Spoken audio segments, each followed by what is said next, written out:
윤석열 대통령이 중동 사태와 관련해 이스라엘과 중동 영내에 있는 우리 국민 철수를 위해 군수송기를 즉각 투입하라고 지시했습니다. 윤 대통령은 오늘 중동 사태에 따른 긴급 경제안보 회의를 주재한 자리에서 우리 국민을 보호하는 일이 가장 중요하다며 이같이 밝혔다고 정혜전 대변인이 전했습니다. 대통령은 또 중동 정세의 불확실성이 어느 때보다 높은 만큼 향후 사태 전개에 대한 모든 가능성을 열어두고 관계부처와 기관 간의 긴밀한 협력하에 24시간 모니터링 체계를 운영하라고 주문했습니다. 5주 앞으로 다가온 미국 대선, 사실상 마지막으로 열린 TV 토론에서 부통령 후보들이 맞붙었습니다. 이번 토론이 초박빙인 대선 판세에 영향을 줄 수 있는 만큼 두 후보는 중동 사태와 국경 문제 등을 놓고 한치 양보 없는 격노를 벌였습니다. 이승윤 기자입니다. 미국 대선 부통령 후보인 팀월즈 미네소타 주지사와 제이디 벤스 오하이오주 상원 의원이 TV 토론에서 격돌했습니다. 첫 질문인 중동 문제부터 격론이 벌어졌습니다. We had a coalition of nations that had boxed Iran's nuclear program in, the inability to advance it. Donald Trump pulled that program and put nothing else in its place. You yourself just said Iran is as close to a nuclear weapon today as they have ever been, and Governor Walz blamed Donald Trump. Who has been the vice president for the last 3.5 years? And the answer is your running mate, not. 월주 주지사는 중동의 위기 상황에서 트럼프 전 대통령을 신뢰하기에는 너무 불안정하다고 지적한 반면 벤스 의원은 그가 재임 기간에 세계를 더 안전하게 만들었다고 주장했습니다. 미국 대선 주요 쟁점으로 떠오른 이민 문제와 관련해서도 충돌했습니다. So you've got to stop the bleeding. You've got to re-implement Donald Trump's border policies, build the wall, re-implement deportations. We had the fairest and the toughest bill on immigration that this nation's seen. Democrats and Republicans worked on this piece of legislation. Pass the bill, she'll sign it. 두 후보는 경제정책과 외교정책, 총기 규제, 낙태권 문제를 놓고도 팽팽하게 대립했습니다. 대선 전에 한 번 열리는 부통령 후보 토론은 선거에 큰 영향을 주지는 않지만 대선 판세가 워낙 박빙이라 두 후보는 전 분야에서 격돌하며 열기는 뜨거웠습니다. 미국 언론들은 월지가 일부 말실수를 저지르고 벤스는 상대 발언 중에 끼어들며 치열한 대리전을 벌였지만 비방을 자제하고 정책 중심의 토론을 진행했다고 평가했습니다. YTN 이승윤입니다. 이란과 이스라엘의 전면전 우려에 투자 심리가 얼어붙으면서 코스피와 코스닥 모두 하락 마감했습니다. 정부는 변동성이 커졌다며 시장 상황을 예의주시하고 있습니다. 미국 기술주 급락에 삼성전자 주가는 지난해 3월 이후 처음으로 한때 5만 원대로 주저앉았습니다. 이명원 기자입니다. 중동발 악재에 우리 주식시장도 하락 출발했습니다. 밤사이 미국 기술주가 급락한 여파가 겹치면서 삼성전자는 개장 직후 6만 원 아래로 주저앉았습니다. 오만전자 불명예를 다시 떠안은 것 지난해 3월 이후 1년 7개월 만입니다. 장중 내림폭을 줄이긴 했지만 하락 마감은 피하지 못했습니다. 이렇게 삼성전자와 SK하이닉스 등 대형 반도체주가 줄줄이 미끄러지면서 코스피는 내림세로 장을 마쳤습니다. 다만 우려와 달리 낙폭은 크지 않았습니다. 올해 4월에 우리 국내 증시에서 많은 경험을 해봤었고 시장이 상당히 좀 내성을 가지고 있고 글로벌 시장에서의 어떤 중동 지역의 리스크에 대한 영향력은 전부 줄고 추세이기 때문에 안전자산 선호로 미국 달러 가치는 치솟았습니다. 원달러 환율은 10원 넘게 급등한 채 문을 연 뒤 오름세로 거래를 이어갔습니다. 국제유가도 올랐는데 정부는 시장 변동성이 커졌다고 진단했습니다. 이란이 이스라엘을 향해 미사일 공격을 단행하였습니다. 중동 지역 긴장이 고조되며 글로벌 증시와 국제유가 변동성이 확대된 모습입니다. 중동발 영향은 제한적이라면서도 높은 경비론을 받고 필요한 경우 신속하게 대응하겠다고 강조했습니다. YTN 이영호입니다. 세계 1위 비철금 아이언 속 재련 기업인 고려아이언의 경영권을 둘러싼 분쟁 과정에 불거진 법정 다툼에서 법원이 일단 고려아이언 측의 손을 들어줬습니다. 서울중앙지방법원은 영풍 측이 고려아이언 최윤범 회장 측을 상대로 제기한 자기주식 취득금지 가처분 신청을 기각했습니다.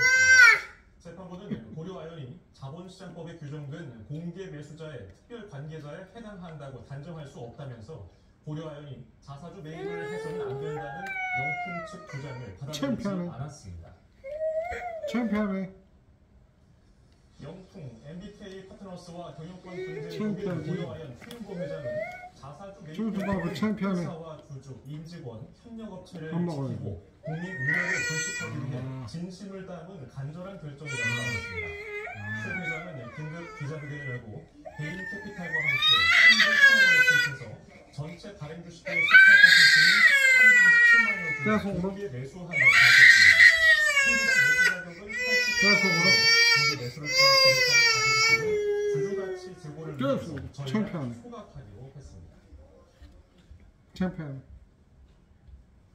자사 가맹 택시에 대한 호출 몰아주기로 지난해 250억 원대 과징금을 부과받은 카카오 모빌리티가 이번에는 타사의 영업 비밀을 제공하는 계약을 요구하고 거절하면 호출을 차단한 행위로 700억 원이 넘는 과징금을 내게 됐습니다. 카카오의 택시 가맹 사업 진출 5년 만에 경쟁사는 사실상 한 곳만 남았습니다. 이승은 기자입니다. 밥 먹어야지 이놈아. 지난 2015년 일반 호출 서비스를 시작한 카카오 모빌리티는 점유율 93%를 기록하던 2019년 자사와 계약한 택시의 전용 호출을 제공하는 가맹 사업에 진출했습니다. 경쟁사들에게는 승객의 브랜드 혼동 등을 이유로 기사 정보와 운행 정보를 실시간 제공하도록 하는 계약 체결을 요구했습니다. 영업 비밀인 이 같은 정보를 제공하면 택시 운행이 많은 지역이나 시간대 등을 분석해 경쟁 전략을 짤 수 있게 됩니다. 경쟁사 측이 계약을 거부하자 카카오 측은 경쟁사 가맹 기사들에게는 일반 호출을 차단해버렸습니다. 어느 날 느닷없이 카카오 앱이 그냥 죽어졌어요.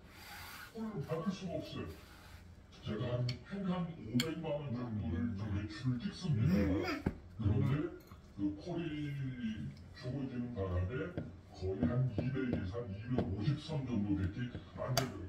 카카오 일반 호출이 끊긴 기사들의 가맹 해지가 속출하자 경쟁사들은 어쩔 수 없이 카카오와 계약을 맺었지만 정상적인 경쟁은 불가능한 구조였습니다.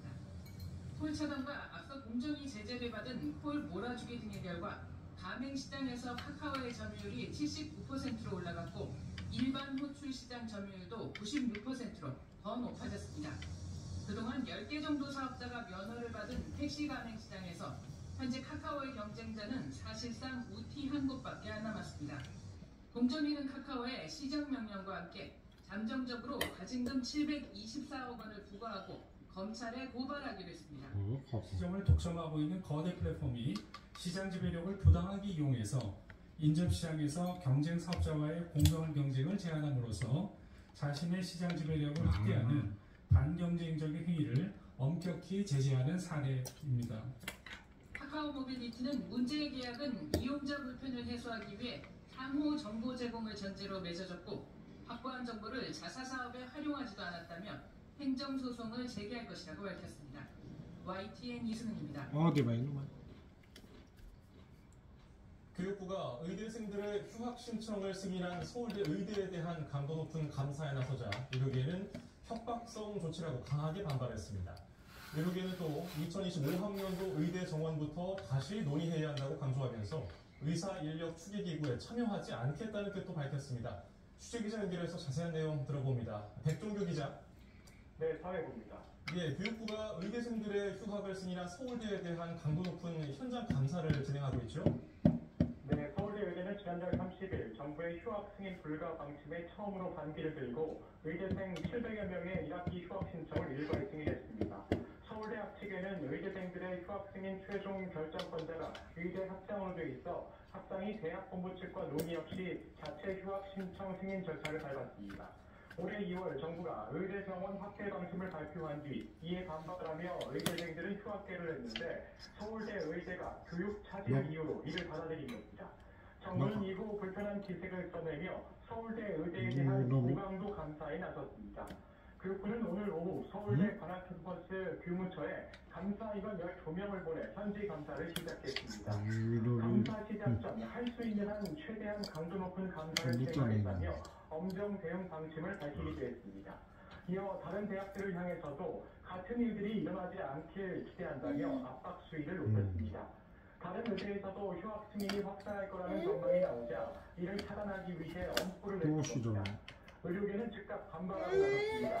대한의사협회는 의대 교수들 이놈아 함께 모여 비공개 연석회의를 연기 어디서 의료계 소금 쓰려고 발표했습니다. 이거 의료계는 먹어야지. 의대 결정을 적극 지지한다며 정의롭고 정당한 결정이 전국 의대로 확산하기를 바란다고 강조했습니다. 그러면서 교육부에 협박성 조치 예고를 즉각 취소할 것을 요구한다고 촉구했습니다. 이종태 한국의과대학 의학전문대학원협회 이사장도 교육부에서도 각 대학의 자율적 학사 운영 권한은 학장이 가지고 있다는 점을 이해하기 바란다고 덧붙였습니다. 의료계뿐만 아니라 서울대 교수회도 교육부의 현지 감사를 두고 정부가 가학적인 방법으로 대학을 길들이고 학생들의 학습권을 침해하고 있다는 입장문을 내기도 했습니다. 예, 의료계는 의사인력 추계기구 위원 추천에도 참여하지 않겠다는 뜻을 밝혔죠? 네, 정부가 오늘 18일까지 의사와 간호사 등 의료 직종별 인력 추계위원회에 참여할 위원을 추천받기로 했는데요. 의협 등 5개 의사단체가 위원을 추천하지 않기로 했다고 밝혔습니다. 최한나 의협 대변인은 오늘 브리핑에서 2025학년도 의대 정원을 포함해 의제 제한 없는 논의가 우선이라고 거듭 강조했습니다. 그러면서 정부가 2025학년도 입시 절차가 시작됐다는 이유만으로 의대 정원 지원 사회가 불가능한 것처럼 호도하고 있지만 내년도 입시가 완전히 종료되기 전까지 의지만 있다면 충분히 철회가 가능하다고 말했습니다. 이어 만일 정부가 잘못된 정책을 강행한다면 2026학년도부터는 증원이 아닌 감원이 불가피하다고 덧붙였습니다. 앞서 의협은 정부의 의료 인력 추계기구 출범 계획 발표 이후 2026학년도 의대 정원 감원을 법적으로 보장하라고 정부에 요구했습니다. 그런데 이를 두고 의협이 2025학년도 의대 정원 확대를 수용하는 것 아니냐는 비판이 의료계 안팎에서 쏟아졌는데요. 이를 의식해 의협은 오늘 대화 의제로 2025학년도 의대 정원까지 포함해야 한다는 점을 명확히 밝힌 것으로 보입니다.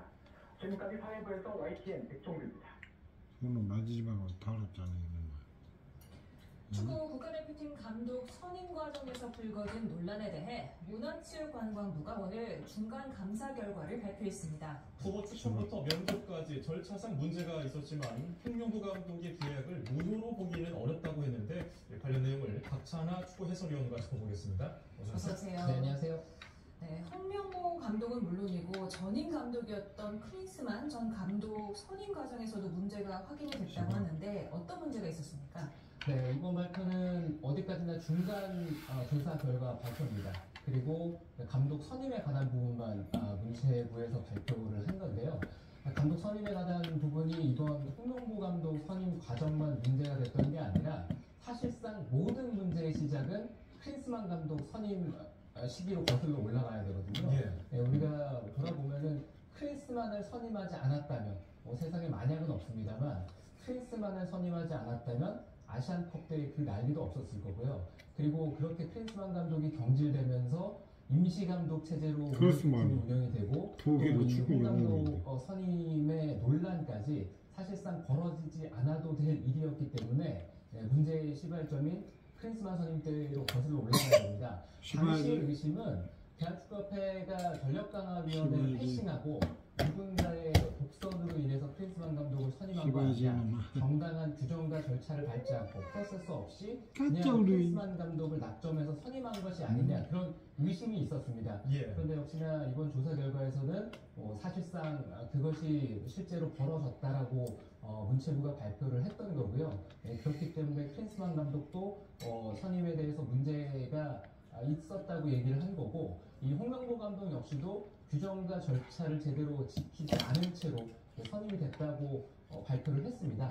쉽게 말씀을 드리면 크린스만 선임 때는 전력강화위원회가 사실상 패싱이 돼서 절차와 규정 위반이라는 얘기고요. 그리고 홍명보 감독 선임에 관련해서는 정관에는 이렇게 되어 있습니다. 전력강화위원회는 감독 후보자를 선정을 하고 그리고 면접을 해서 최종 후보를 대한축구협회 쪽에다가 보내면 대한축구협회 행정 파트, 그러니까 실무 쪽에서 계약을 추진하는 쪽으로 이런 프로세서가 이루어지는데 홍명보 감독 선임의 과정을 살펴봤을 때는 전력강화위원회가 과연 홍명보 감독을 가장 확실한 후보로 선임을 했는지도 지금 모호한 상황에서 11차 회의로 거슬러 올라가면은 감독 선임에 권한이 없는 상태에서 권한이 없는 자가 감독을 선임했기 때문에 문제다라고 얘기를 하는 거죠. 그 클린스만 전 감독부터 거기서부터 문제가 시작됐다고 말씀해 주셨는데 거기서 힘으로 작용한 게 그 클린스만 전 감독의 인터뷰 내용에 이게 좀 스피치가 나오지 않을까? 여쭤보면은 클린스만 전 감독이 그 슈피겔과 정질 이후의 인터뷰에서 그 카타르 월드컵에서 정 회장을 만났는데 농담조로 한국팀 감독하고 싶다고 했는데 이게 실제로 이렇게 이루어진 거 아닙니까? 거기서 그런 문제점부터 시작한 건가요? 네, 당시에만 해도 의심이었습니다. 그리고 이놈의 또 조항상 시작이야. 합리적인 의심이었고요. 그러니까 왜냐하면 뭐 크리스만 감독이 선임되는 과정부터 해서 계속 언론에 많이 말씀드렸습니다만 이미 크리스만은 감독으로서 수명이 끝난 분이었거든요. 네, 그리고 이제 감독을 맡았던 팀들의 내용, 결과 그리고 감독으로서 어떤 모습을 보였느냐를 들여다봤을 때는 대한민국 대표팀 감독으로는 결코 적합한 분이 아니었습니다.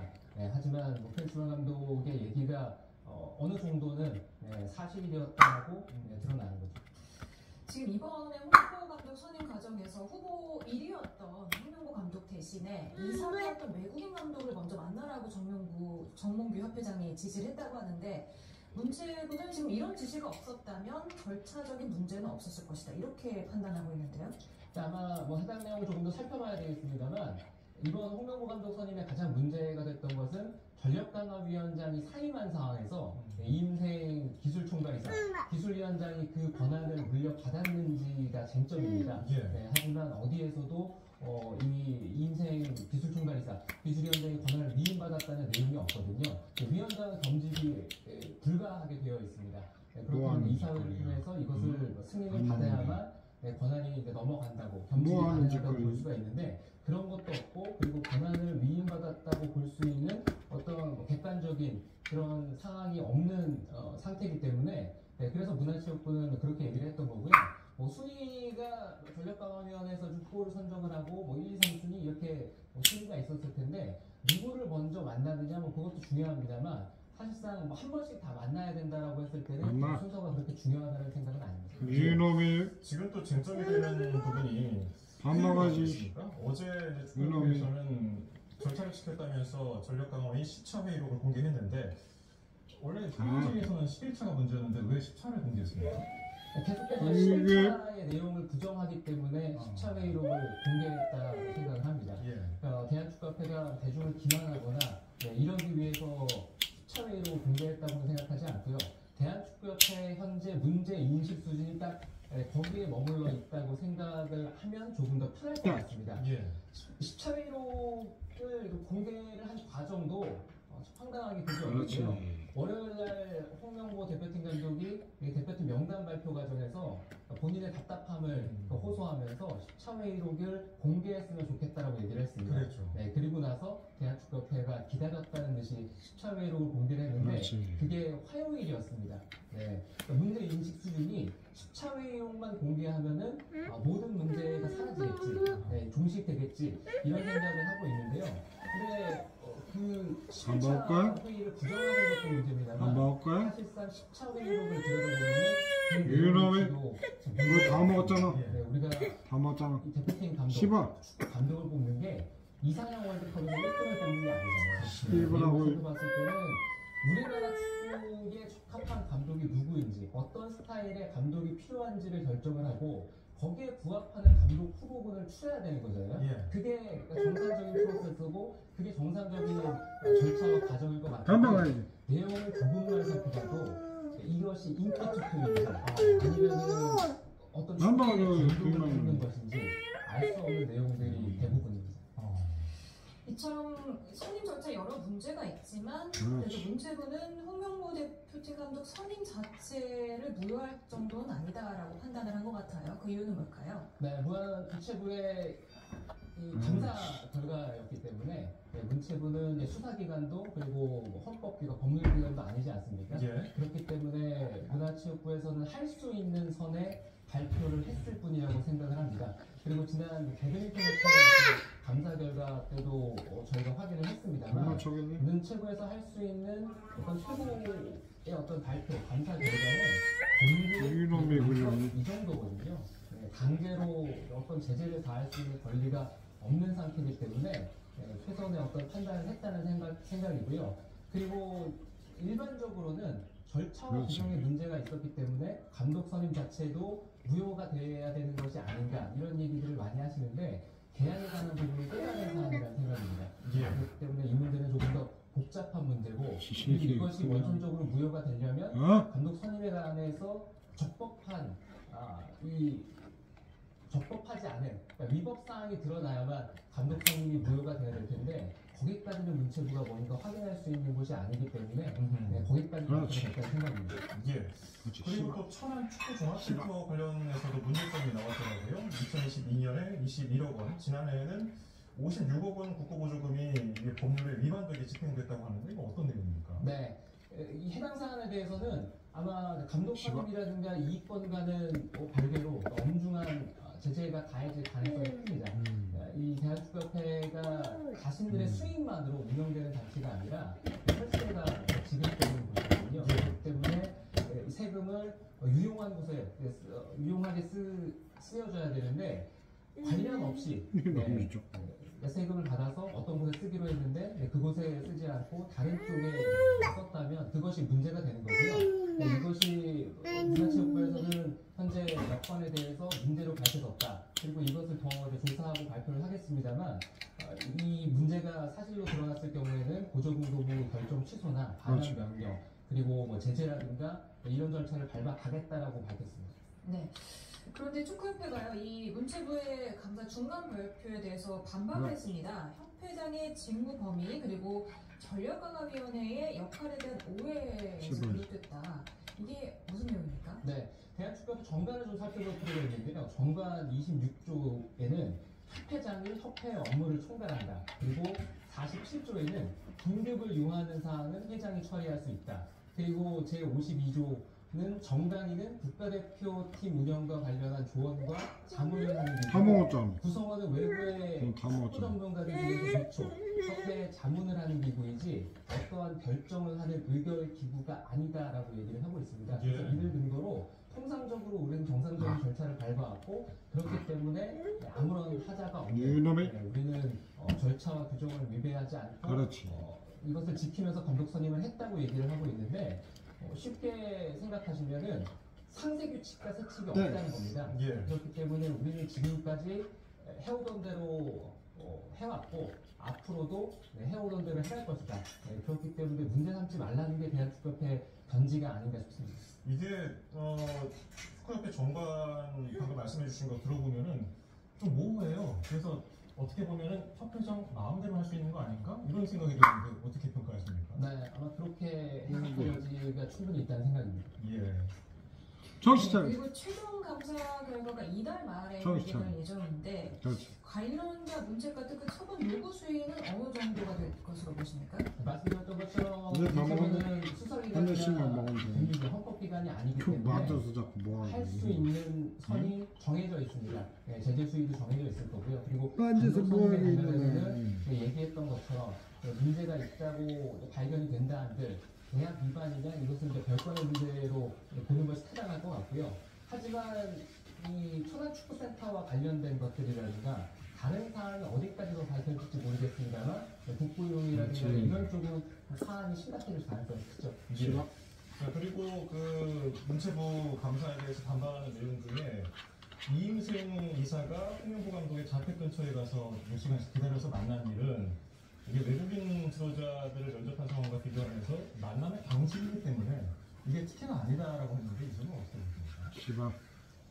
말씀드렸지만 문제 인식이 거기에 멈춰져 있기 때문에 계속해서 지금 어떤 문제가 불거지기 때문에 정확하게 이 사안에 대해서 진단을 하고 제대로 진단을 해야 올바른 처방이 이루어지잖아요. 이것이 정상적인 수순인데 진단에서 계속 오류가 나니까 되면 잘못된 처방이 이어진다고 생각을 합니다.